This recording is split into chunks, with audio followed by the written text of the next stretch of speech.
شیخ Saadi رحمۃ اللہ علیہ فرماتے ہیں، اگر تم چاہتے ہو کہ تمہارا نام باقی رہے تو اپنے بچوں کو اچھے اخلاق سکھاؤ۔ میں خدا سے ڈرتا ہوں اور خدا کے بعد اس شخص سے جو خدا سے نہیں ڈرتا،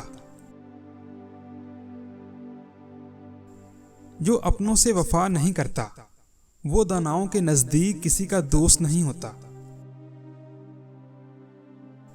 میں پوری زندگی دو بندوں کو تلاش نہ کر سکا، ایک وہ جس نے اللہ کے نام پر دیا اور وہ غریب ہو گیا، دوسرا وہ جس نے ظلم کیا اور اللہ کی پکڑ سے بچ گیا۔ چڑیاں اگر متحد ہو جائیں تو وہ شیر کی کھال کھینچ سکتی ہیں۔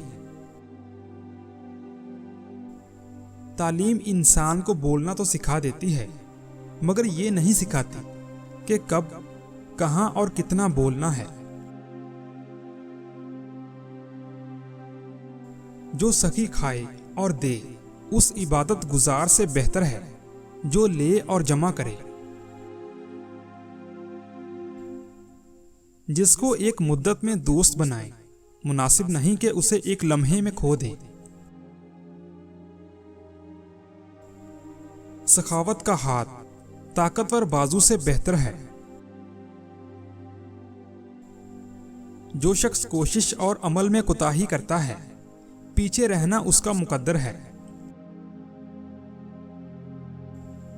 دنیا بے وفا اور انتہائی ناقابل اعتبار ہے، اس سے فائدہ وہی شخص اٹھاتا ہے جو اسے مخلوق خدا کی اصلاح اور فلاح میں لگا دیتا ہے۔ دولت کو صدقہ جاریہ میں لگاؤ، آخرت میں کام آئے گی۔ مجھے اس دنیا سے کیا لینا جس کے حلال میں حساب اور حرام میں عذاب ہے۔ کسی کو دلی خوشی دینا 1000 سجدوں سے بہتر ہے۔